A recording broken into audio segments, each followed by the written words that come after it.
Assalamualaikum warahmatullahi wabarakatuh. Senang sekali saya Faradila Safitri, dosen kebidanan Fakultas Ilmu Kesehatan Universitas Ubudiyah Indonesia, dapat kembali bertemu dengan para pemirsa serta mahasiswa dimanapun kalian berada. Kali ini saya juga akan menemani kalian selama 30 menit ke depan dalam program e-learning. Pada pertemuan kali ini, saya juga akan masih membahas tentang mata kuliah dari metodologi khusus. Mata kuliah metodologi khusus ini merupakan mata kuliah yang diampu oleh mahasiswi program studi Diploma 4 Kebidanan. Untuk sub pokok bahasannya yang akan kita bahas hari ini adalah tentang metode pembelajaran Student Centered Learning. Nah, sebelum memulai perkuliahan, saya harap para mahasiswa dan para pemirsa setia YB On TV selalu dalam keadaan sehat. Semoga sehingga kita bisa dapat menyaksikan dan belajar hari ini dengan cara yang sangat baik. Oke, baiklah, kita akan masuk ke materi pertama.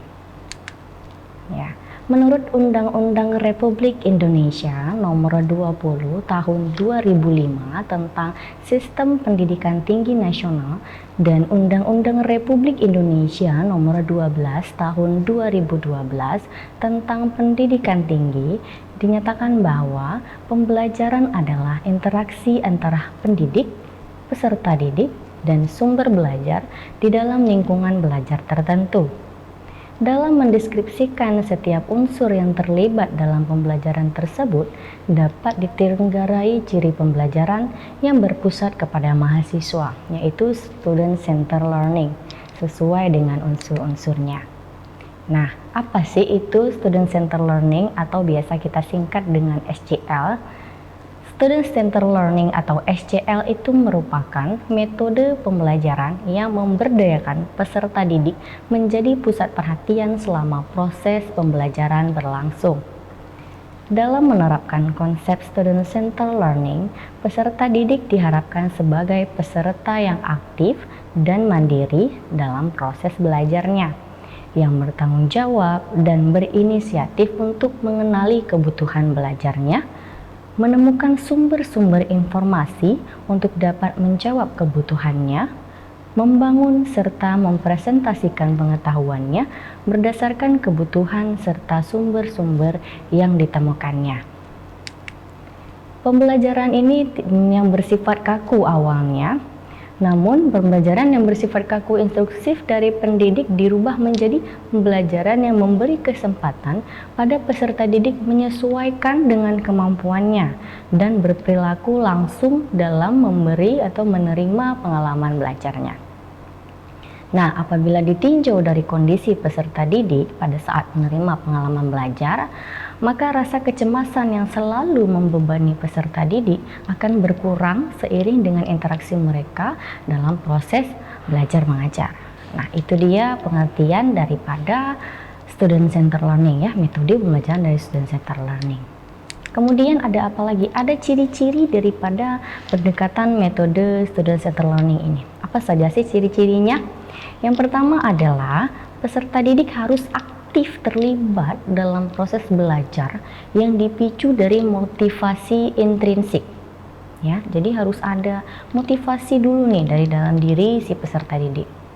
Kemudian topik, isu atau sumber pembelajaran harusnya menarik dan memicu motivasi intrinsik daripada peserta didik itu juga. Kemudian pengalaman belajar yang diperoleh melalui suasana yang nyata atau sebenarnya atau relevan dengan pengetahuan dan keterampilan yang dibutuhkan dan digunakan di tempat kerja. Jadi ini merupakan ciri-ciri pendekatan daripada metode SCL ya. Harus benar-benar nyata, sebenarnya dan relevan suasananya dan juga sesuai dengan pengetahuan dan keterampilan. Contoh misalnya pembelajaran pada kebidanan ya, memang sudah terfokus khusus untuk kebidanan itu adalah dari bayi, ibu hamil ya. Jadi wanita sepanjang siklus kehidupan seperti itu. Kemudian ada tugasnya nih. Yang pertama ada tugas dosen dalam pendekatan SCL. Apa saja tugas dosen dalam pendekatan SCL ini? Yang pertama adalah memfasilitasi. Bagaimana sih bentuk dari memfasilitasi dosen dalam pendekatan SCL? Yaitu dosen itu harus ada bukunya dulu. baik itu buku referensi milik pribadi, milik buku terbitan dosen itu sendiri, atau memang dari terbitan penulis lainnya, itu tidak masalah ya. Kemudian ada modul ajar, ya. Kemudian ada handout, ada jurnal, ada hasil penelitian, dan ada waktu yang tepat untuk pembelajaran SCL ini. Kemudian motivasi, jadi dosen juga harus, tugasnya adalah memberi motivasi.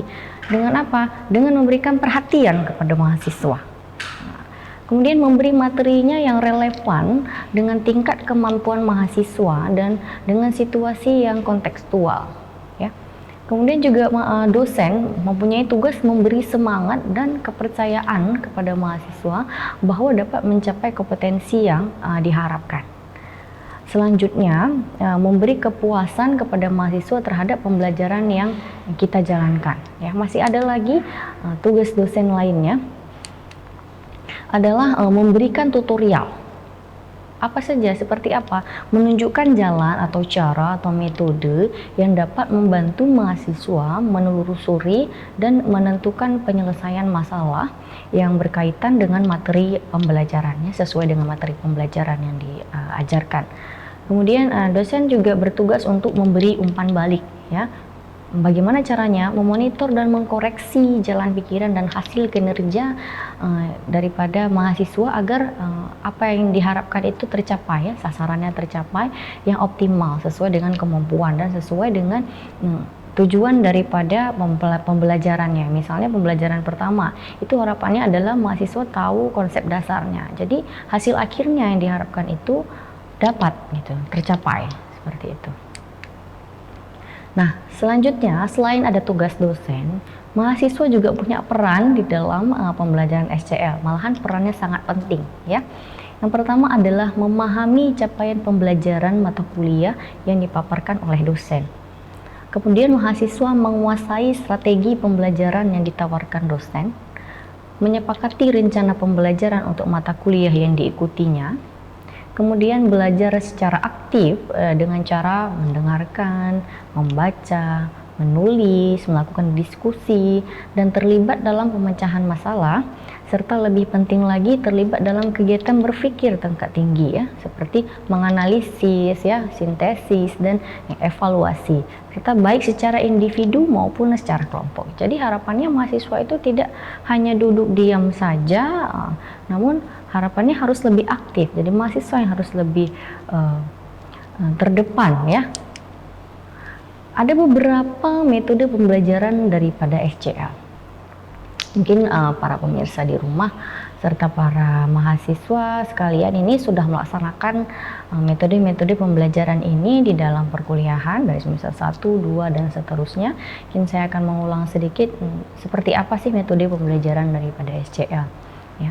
Yang pertama ada metode pembelajaran small group discussion dalam bentuk diskusi, kemudian ada role play dan simulasi, selanjutnya case study, discovery learning atau DL, self-direct learning, ada cooperative learning, kemudian collaborative learning, contextual instruction, project-based learning, dan problem-based learning.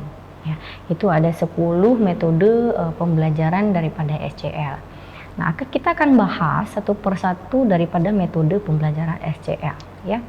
Baik, kita akan masuk ke metode pembelajaran SCL yang pertama, itu biasa digunakan adalah small group discussion. Apa itu small group discussion? Small group discussion itu merupakan proses pembelajaran dengan melakukan diskusi kelompok kecil.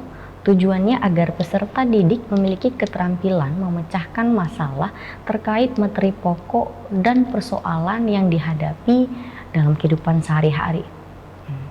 Hal yang harus dilakukan peserta didik apa saja sih dalam small group discussion? Yang pertama adalah membentuk kelompok 5-10 orang, ya. Kemudian memilih bahan diskusi dibagikan oleh dosen pembimbing, dosen pengajar, ya. Nanti para mahasiswa bisa memilih yang mana yang akan mereka diskusikan. Kemudian mereka mempresentasikan makalah dan mendiskusikannya di kelas. ya. Jadi setelah dibagikan materinya oleh para dosen, selanjutnya mahasiswa membuatkan makalahnya, membuat PowerPoint-nya, kemudian mahasiswa mendiskusikan ya per kelompok tadi, mendiskusikan di kelas dengan bersama dengan teman-teman yang lainnya. Kemudian apa yang harus dilakukan oleh pengajar? Yang harus dilakukan oleh pengajar adalah membuat rancangan bahan diskusi dalam aturan diskusi. Nah, jadi dosen yang membagikan ini rancangannya kita harusnya seperti apa, ya.